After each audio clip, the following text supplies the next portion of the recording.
Form नहीं भर पा रहे हैं लाडली बहना योजना में। ट्रैक्टर चाहिए, ट्रैक्टर नहीं चाहिए, 21 साल चाहिए, 23 साल चाहिए, 60 साल चाहिए, क्या करें कुछ समझ नहीं आ रहा। सारी समस्या का समाधान इस वीडियो में बहुत ही इम्पोर्टेंट होगा। आपकी सभी प्रॉब्लम, बहुत सी प्रॉब्लम आ रही है फॉर्म भरने में, इन सभी को इस वीडियो में आज मैं बताने वाला हूँ। और कब से आप फॉर्म भर सकते हैं, तीसरा चरण कब से स्टार्ट होगा, इन सब के बारे में बताऊँगा। देखिए, पहला चरण स्टार्ट हुआ, उसका पैसा आया 10 जून को, ठीक है। 10 जुलाई को भी आया, 10 अगस्त को भी आएगा। और दूसरा चरण स्टार्ट हुआ, उसमें देखिए पहले चरण में जो था एज लिमिट जो थी 23 से 60 वर्ष थी। 60 वर्ष पूर्ण नहीं, 60 वर्ष से अधिक नहीं होनी चाहिए, 60 वर्ष पूर्ण नहीं होनी चाहिए, 60 से कम ही होना चाहिए, 60 वर्ष से, ठीक है। और इसमें ये था पहले चरण में कि जो भी महिलाएं किसान परिवार की हों या जिस परिवार में ट्रैक्टर होगा, वो महिलाएं जैसे 4 व्हीलर वाहन वाले इस फॉर्म को लाडली बहना के नहीं भर सकते थे। तो ट्रैक्टर जिन परिवार में था, 23 वर्ष से 60 वर्ष की महिलाएं वो फॉर्म नहीं भर पाई। तो उनके लिए क्या हुआ, दूसरा चरण स्टार्ट हुआ। दूसरे चरण में क्या किया कि जो ट्रैक्टर भी है सिर्फ ट्रैक्टर शामिल किया गया, कार है तो वो फॉर्म नहीं भर पाएंगे। दूसरे चरण में सिर्फ ट्रैक्टर को शामिल किया गया, और जिन परिवार में ट्रैक्टर है उस परिवार की महिलाएं, बहनें, माताएं बहनें जिनका विवाह हो गया है, पहले चरण में भी विवाह अनिवार्य था, दूसरे में भी विवाह अनिवार्य है, जिनका विवाह हो गया है वो फॉर्म भर सकती हैं। और ट्रैक्टर की उन्हें डिटेल्स उसमें देना पड़ेगा, फॉर्म भरते समय ट्रैक्टर की डिटेल आएगी। ये किया गया दूसरे चरण में।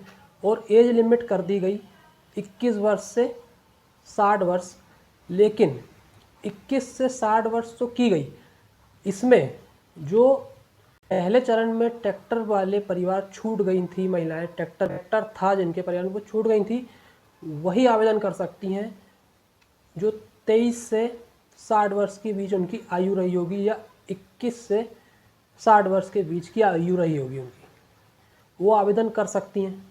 और उनके परिवार ट्रैक्टर अब, और 21 से 23 वर्ष जो नए आवेदन है, नए आवेदन के लिए 21 से 23 वर्ष की आयु तय की गई है। अगर आपके परिवार में ट्रैक्टर नहीं है और आप प्रथम चरण में फॉर्म नहीं भर पाए थे, अब आप सोच रहे हैं कि हम भी फॉर्म भर दें, तो आपकी आयु अगर 21 से 23 के बीच में है तो आप फॉर्म भर सकते हैं। और अगर आपकी आयु 23 से अधिक हो गई तो आप फॉर्म नहीं भर पाएंगे इस दूसरे चरण में। तो क्या करें, तो फॉर्म वही भर पाएंगे दूसरे चरण में जिनके यहाँ ट्रैक्टर होगा। क्यों? क्योंकि जो पहले चरण में छूटे हुए थे ट्रैक्टर वाले, उनका रजिस्ट्रेशन, पंजीयन दूसरे चरण में हो रहा है।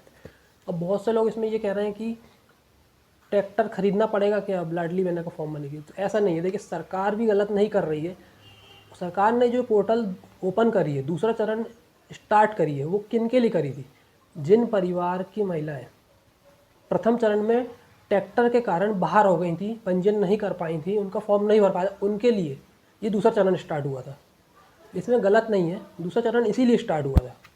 लेकिन अब जो नए आवेदक, नई माताएं बहनें जो प्रथम चरण में पंजीयन नहीं कर पाई थी, वो किस कारण से नहीं कर पाई हो सकता उनके डॉक्यूमेंट कंप्लीट ना हो, कोई और उन्होंने ध्यान ना दिए हो, कहीं किसी भी बहुत से कारण हो सकते हैं, नहीं कर पाई पंजीयन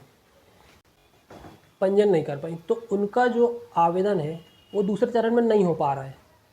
अगर उनकी आयु 23 से अधिक है, 21 से 23 तक तो हो जा रहा है, लेकिन 23 से अधिक में सिर्फ ट्रैक्टर वालों का हो रहा है। तो इसका समाधान क्या है? तो इसके समाधान के लिए तीसरा चरण जब स्टार्ट होगा, वीडियो को अधिक से अधिक शेयर करिए, सरकार तक ये बात पहुंचना चाहिए कि बहुत सी माताएं बहनें, बहुत सी बहनें रजिस्ट्रेशन नहीं कर पा रही हैं दूसरे चरण में, तो उनके लिए तीसरा चरण स्टार्ट किया जाए, तीसरे चरण में उन्हें मौका दिया जाए। अगर वीडियो अधिक शेयर होगा, बहुत इंपॉर्टेंट वीडियो है, सरकार तक बात पहुंचेगी तो सरकार इस पर फैसला लेगी और लेना पड़ेगा। क्योंकि देखिए, प्रथम चरण में जो भी पंजीयन हुए, अधिक से अधिक पंजीयन हो गए, लेकिन उसके बाद भी बहुत सी बहनें पंजीयन नहीं कर पाई इसमें, और उन्हें पैसा भी नहीं मिल पाया।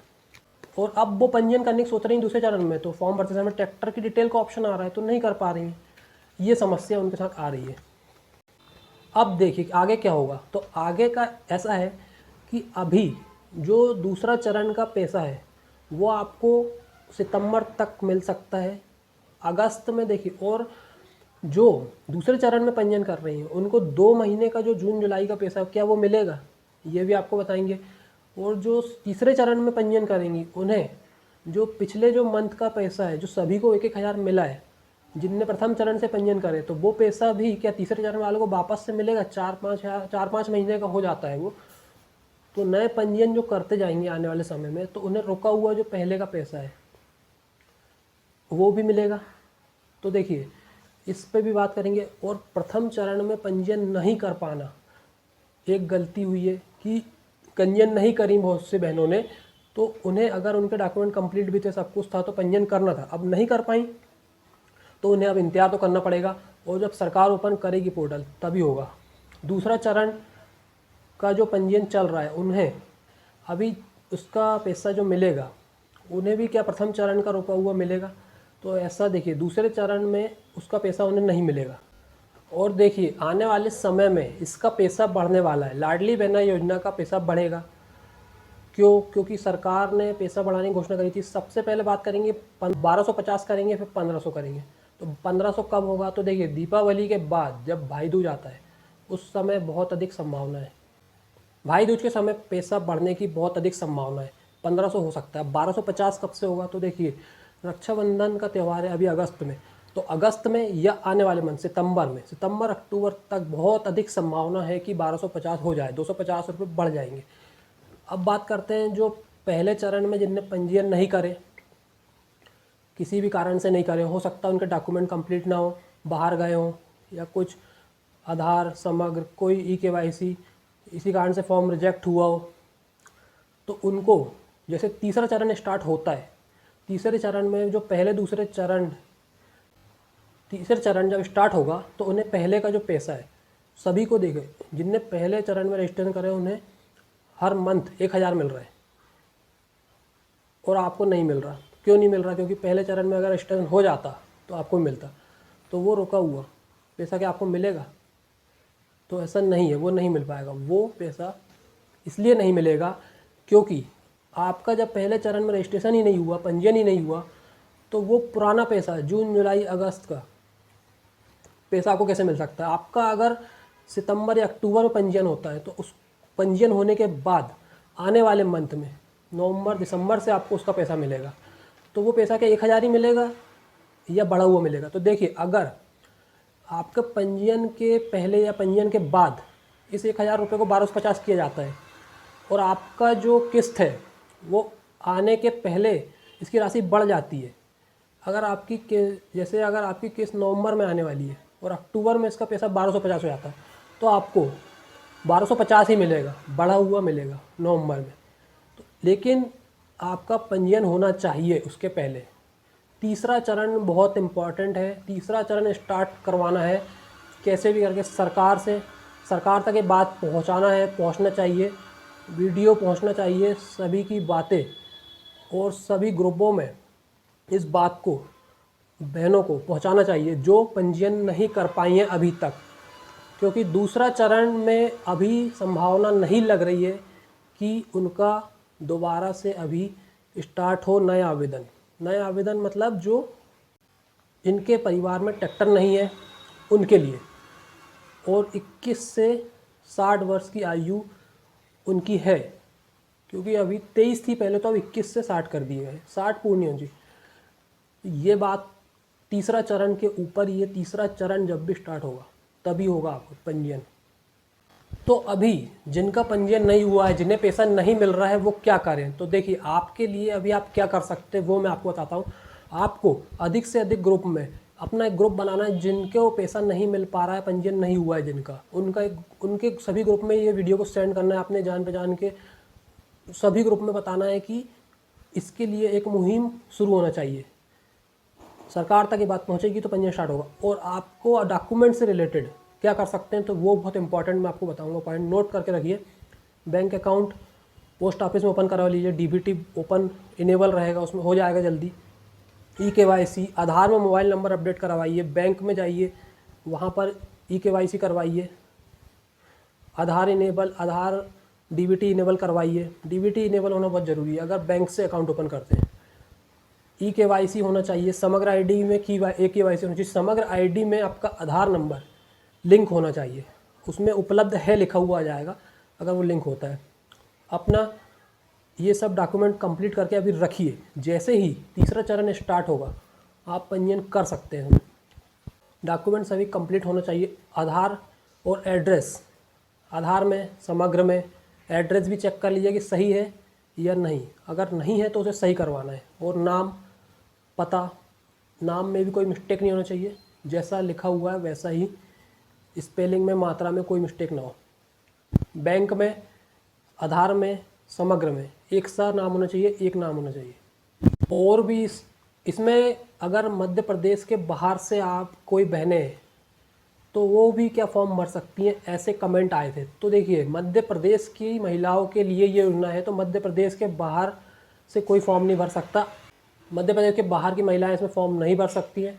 वो पहले मध्य प्रदेश की मूल निवासी थी, उनका विवाह किसी दूसरे राज्य में हो गया तो भी वो फॉर्म नहीं भर सकती, क्योंकि अब वो उस राज्य की निवासी हो गई हैं दूसरे, तो वो ये योजना का लाभ उन्हें नहीं मिल पाएगा। विधवा परित्यक्ता महिलाएं को इस योजना का लाभ मिल सकता है, वो मध्य प्रदेश की मूल निवासी होना चाहिए। तो इन योजनाओं का लाभ के लिए ससुराल की समग्र आईडी से मायके की समग्र आईडी, इस पे भी ध्यान रखिएगा। समग्र आईडी जब भी आपका मायके से ससुराल में आप चली जाएंगी शादी के बाद, तो आपको समग्र आईडी को ट्रांसफ़र करवाना है। उसे डिलीट भी करवा देते हैं कई बार गलती से, तो डिलीट नहीं करवाना है। मायके में जहाँ आप रहते थे वहाँ से ट्रांसफ़र होकर ससुराल में जहाँ भी आपका विवाह हुआ है वहाँ पर वो ट्रांसफ़र हो जाती है। इस प्रकार समग्र आईडी को ट्रांसफ़र करवाना है, तो उसमें आधार लिंक करवाना है। रजिस्ट्रेशन करते समय ये आपके समग्र आईडी उसमें लगेगी। और भी अगर कोई समस्या आ रही है तो आप कमेंट करके पूछ सकते हैं। तो देखिए, इस प्रकार से तीसरा चरण स्टार्ट होना होगा। तो आपको जब भी स्टार्ट होगा आपको ज़्यादा परेशानी होना पड़ेगा, आपका सभी डॉक्यूमेंट कंप्लीट रहेगा, आप बस पंजीयन कराकर अपना पैसा प्राप्त कर सकते हैं। तो इसके लिए अभी से कोशिश करिए और जो जो डॉक्यूमेंट कंप्लीट नहीं है उन्हें कंप्लीट करवाइए। साथ ही इसमें अगर किसी भी प्रकार की समस्या आती है तो आप कमेंट करके पूछ सकते हैं। जो भी समस्या आ रही है डॉक्यूमेंट अपडेट करवाने में, बनवाने में, या पंजीयन स्टार्ट होगा तो पंजीयन करवाने में, वो आप कमेंट में पूछ सकते हैं। सभी तक इस वीडियो को पहुंचाइए और जो फॉर्म भरना चाहते हैं आने वाले समय में, पंजीयन करवाना चाहते हैं, अपना रजिस्ट्रेशन करवाकर पैसा प्राप्त करना चाहते हैं, उनके लिए, और जिन्हें मिल रहा है वो भी सब सपोर्ट करें इनका। जिनका पंजीयन नहीं हुआ है आने वाले समय में इनको भी लाभ मिले इस योजना का। नेक्स्ट वीडियो में आपको इसकी और अपडेट मिल जाएगी। अगर इससे जुड़ी कोई अपडेट आती है तो वो आपको मिल जाएगी, और अगर तीसरा चरण स्टार्ट होता है तो उसकी अपडेट भी आपको इसमें मिल जाएगी।